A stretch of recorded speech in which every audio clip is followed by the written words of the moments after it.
Assalamualaikum warahmatullahi wabarakatuh. Shalom, Om Swastiastu, salam nama budaya.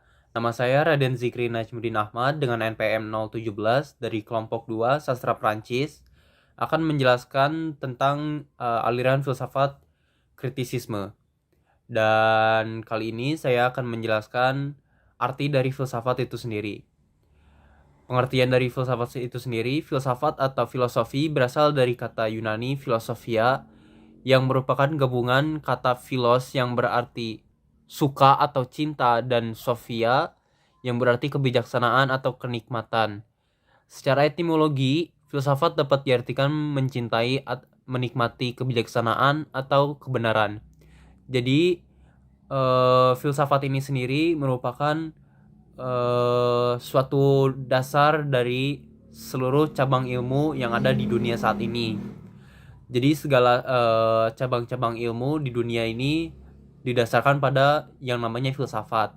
Dan filsafat ini kalau dilihat dari pengertian tadi dalam etimologi bahasa Yunani, filsafat bisa diartikan sebagai suatu cara untuk mencari kebenaran di dunia ini. Demikian yang bisa saya sampaikan. Terima kasih. Wassalamualaikum warahmatullahi wabarakatuh. Shalom, Om Swastiastu, salam Nabu Budaya. Assalamualaikum warahmatullahi wabarakatuh. Perkenalkan, nama saya Irfan Aulia Azra. Saya dari Sastra Prancis 2018 dengan NPM 22. Di sini saya akan menjelaskan tentang pengertian dari filosof atau filsuf. Filosof atau filsuf itu sebenarnya sama saja. Tetapi filosof itu merupakan ejaan tidak baku dari filsuf. Oke, langsung saja. Filosof atau filsuf menurut Socrates adalah orang yang mencintai atau mencari kebijaksanaan. Perkataannya membuat koreksi dari arti filosof sebelumnya, yaitu seorang yang telah bijaksana atau berpengetahuan benar, melainkan seorang yang sedang belajar dan mencari kebenaran atau kebijaksanaan. Sekian dari penjelasan dari filosof atau filsuf. Kurang lebih minta maaf. Terima kasih. Perkenalkan, nama saya Sheryl Areta Ginever, NPM 1805 10180024. Saya akan menjelaskan beberapa filosof. Yang pertama ada Plato pada tahun 427 sampai 347 sebelum Masehi. Filsafat menurutnya adalah ilmu yang mencoba untuk mencapai pengetahuan tentang kebenaran yang sebenarnya. Yang kedua ada Aristoteles pada tahun 384 sampai 322 sebelum Masehi, yang mana filsafat menurutnya adalah ilmu pengetahuan yang meliputi kebenaran yang berisi ilmu metafisika, retorika, logika, etika, ekonomi, politik, dan juga estetika atau filsafat keindahan. Menurutnya, manusia adalah makhluk politik. Maka itu ia menekankan filsafat politiknya pada hubungan sosial dalam masyarakat atau negara, sehingga masyarakat mengenal budi dan menjalankan fungsinya baik secara individu maupun sosial. Selanjutnya ada Immanuel Kant. Filsafat menurutnya adalah ilmu pengetahuan yang menjadi pokok dan pangkal dari segala pengetahuan yang tercangkup di dalam beberapa persoalan, seperti apakah yang dapat kita ketahui itu metafisika, apakah yang harus kita kerjakan itu etika, sampai di manakah harapan kita itu agama, apakah yang dinamakan manusia itu antropologi. Selanjutnya ada Langeveld. Filsafat menurutnya adalah berpikir tentang masalah final dan menentukan, yaitu masalah makna keadaan, Tuhan, kebebasan, dan keabadian. Assalamualaikum warahmatullahi wabarakatuh. Perkenalkan, nama saya Olivia Wardah Zahra dari program studi Sastra Prancis dengan NPM 180510180019. Saya akan menjelaskan mengenai filsafat. Filsafat merupakan studi tentang seluruh fenomena kehidupan dan pemikiran manusia secara kritis yang dijabarkan dalam konsep yang mendasar. Dan menurut filosof Plato, Filsafat merupakan ilmu yang mencoba untuk mencapai pengetahuan tentang kebenaran yang sebenar-benarnya. Dan menurut Thomas Mackay, filsafat terbagi sebagai 5 definisi. Yang pertama, upaya untuk mengkaji pandangan sistematik lengkap dengan tentang seluruh realitas. Yang kedua, upaya menggambarkan hakikat realitas dasar dan akhir yang nyata. Dan ketiga, menentukan batas-batas jangkauan pengetahuan. Yang keempat, kritis terhadap pengandaian dan pernyataan oleh berbagai bidang. Yang kelima, ilmu yang disiplin yang membantu melihat apa yang dikatakan dan mengatakan apa yang dilihat. Dari 5 definisi tersebut terdapat 5 sifat penting dalam filsafat, yaitu refleksif. Filsafat mengkaji asumsi tentang budaya. Normatif, filsafat berhubungan dengan nilai-nilai kehidupan. Kritis, filsafat tidak didapat begitu saja, melainkan melalui tantangan kepercayaan yang bersifat tradisional. Perkembangan filsafat. Filsafat awalnya dikembangkan oleh filosof bernama Thales pada tahun 600 sebelum Masehi. Dia adalah seseorang yang pertama kali menerangkan tentang asal-usul dunia luar dari terikatnya kepercayaan mitos-mitos. Filsafat ini muncul ketika orang-orang mulai berpikir dan berdiskusi mengenai keadaan alam, dunia, dan lingkungan, serta tidak lagi bergantung dengan dogma agama untuk mencari jawaban atas pertanyaan yang ada. Dalam penyampaiannya, Thales melakukannya secara tidak langsung, melainkan melalui tulisan. Lalu dilanjutkan oleh fase Socrates pada tahun 470 sebelum Masehi, melalui dialog-dialog kumpulan orang yang menghormatinya seperti Plato, Xenophon. Mereka berdiskusi mengenai topik seperti mitos klasik dan kehidupan sosial serta politik. Saya Zania dan saya akan menjelaskan tentang perkembangan filsafat yang terbagi menjadi 5 periode. Periode pertama yaitu pada zaman Yunani kuno yang terjadi pada tahun 600 sebelum Masehi sampai 200 sebelum Masehi. Pada zaman ini terjadi perubahan pola pikir manusia dari pola mite atau yang mengandalkan mitos menjadi pola pikir yang lebih rasional. Dan pada zaman ini terjadi zaman keemasan pada pemikiran Socrates, Aristoteles, dan Plato. Yang kedua ada zaman pertengahan dari tahun 200 sebelum Masehi sampai tahun 1500 Masehi. Pada zaman ini membahas tentang teologis dan alam, dan tokoh-tokohnya antara lain adalah Boethius, Maximus, dan Peter Damian. Yang ketiga adalah zaman pencerahan. Zaman pencerahan ini merupakan zaman peralihan dari zaman pertengahan ke zaman modern, di mana para filosof merasa jenuh dengan pemikiran agamis yang membuat mereka tidak bisa mengembangkan pemikiran mereka. Yang keempat adalah zaman modern dari tahun 1700 Masehi sampai 2000 Masehi.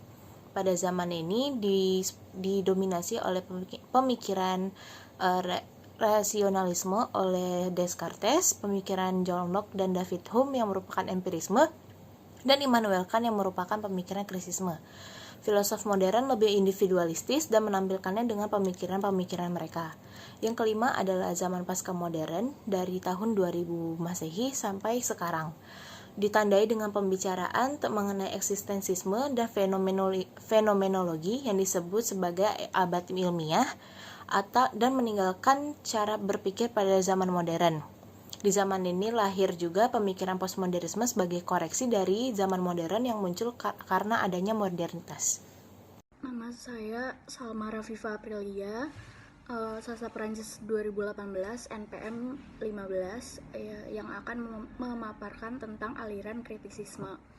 Jadi aliran kritisisme itu merupakan teori yang dihasilkan dari rasionalisme dan empirisme, yang mana pada zaman itu dipelopori oleh Immanuel Kant. Filsafat yang dipelajari oleh Kant sebagai mahasiswa adalah filsafat Leibniz dan Wolff yang sangat rasionalistis, dogmatis, dan spekulatif. Namun Kant menolak cara berpikir seperti itu karena menurutnya walaupun semua pengetahuan bersumber pada akal atau rasionalisme, tetapi adanya pengertian timbul dari benda atau empirisme. Paham kritisisme dijadikan sebagai lawan bagi paham dogmatis atau dogmatisme, yang mana kritisismenya adalah filsafat yang memulai perjalanannya dengan terlebih dahulu menyelidiki kemampuan batas-batas rasio. Pemikiran ini tentunya sangat berbeda dengan filsuf sebelumnya yang tergolong dogmatis, dengan cara berpikir yang percaya mentah-mentah pada kemampuan rasio tanpa penyelidikan lebih dalam terlebih dahulu. Saya Rida Dianti, di sini akan menjelaskan karya-karya Immanuel Kant, terkhususnya karya-karyanya yang sangat mempengaruhi dunia filsafat. Yang pertama ada kritik atas rasio murni yang menjelaskan pikiran, pemahaman, atau pengetahuan manusia yang dapat terbentuk terlepas dari pengalaman dan bagaimana pemikiran itu dapat membentuk pendapat manusia terhadap dunia itu sendiri. Lalu selanjutnya ada kritik atas praktis rasio, yaitu yang menjelaskan mengenai bagaimana manusia dapat menentukan nasibnya sendiri dengan bertindak terhadap hal-hal di sekitarnya berdasarkan pemikiran yang sudah ia punyai itu. Lalu selanjutnya ada kritik atas judgment atau daya penilaian yang mengkaitkan antara konsep alam dengan konsep kebebasan. Lalu selanjutnya ada agama dalam batasan alasan semata yang menjelaskan kaitan antara rasionalisme dengan agama, dan karya ini juga merupakan salah satu karya yang sangat berpengaruh pada orang-orang zaman itu dan seterusnya. Lalu ada juga karya-karya Kant yang lainnya seperti disertasi pertamanya yang membahas tentang dunia secara umum, bentuknya dan prinsipnya. Lalu juga ada karyanya yang mengenai sejarah alam semesta, dan juga ada karyanya yang mengenai metafisik moral. Sekian dari saya, terima kasih. Selanjutnya akan dilanjutkan oleh Ramika. Nama saya Ramika, sekarang saya akan menjelaskan tentang kritisisme menurut Immanuel Kant. Berdasarkan dari buku yang saya baca, yaitu berjudul Pengantar Filsafat Barat, Immanuel Kant mengatakan bahwa realitas terbagi menjadi dua dunia. Yang pertama adalah dunia fenomenal atau bisa disebut fenomenal, yaitu dunia yang sebagaimana menampakkan diri pada pengamatan apa yang diterima dan apa yang telah dialami oleh individu tersebut. Lalu yang kedua ada dunia noumenal atau bisa disebut noumenon, yaitu dunia yang sesungguhnya yang berada di dalam diri realitas itu sendiri.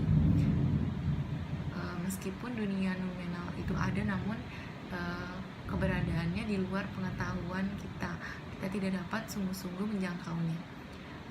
Immanuel Kant pun memberikan nama Ding an sich, artinya ada dalam dirinya sendiri. Pikiran manusia tidak dapat menembus dunia noumenal ini. Pengetahuan manusia terbatas hanya pada dunia fenomenal, dunia pengalaman. Kita tidak mengetahui apapun di luar dunia pengalaman. Ya baik, sekian. Assalamualaikum warahmatullahi wabarakatuh. Perkenalkan, nama saya Aldo Rino Rehan Sutomo dari jurusan Sastra Perancis 2018 NPM 26. Saya akan membacakan kesimpulan dari presentasi kami, presentasi kritisisme, yaitu kesimpulannya adalah kritisisme merupakan aliran filsafat yang melawan aliran filsafat lain yang bersifat dogmatis, dalam arti cara berpikir untuk mempercayai secara mentah-mentah tanpa penyelidikan lebih mendalam. Immanuel Kant, tokohnya, itu dengan aliran kritisisme ini mengajarkan bahwa segala hal harus dikaji kembali secara mendalam, bukan menelan suatu aliran filsafat tanpa pendalaman yang berlanjut. Kritisisme ini juga mengajarkan bahwa bahwa ada banyak hal yang masih harus dikaji oleh manusia, seperti yang dijabarkan sebelumnya bahwa ada dunia fenomena dan dunia noumenal. Itu berarti Immanuel Kant mengajarkan untuk mendalami lagi apa yang tidak kita ketahui. Sekian dari kelompok kami, terima kasih.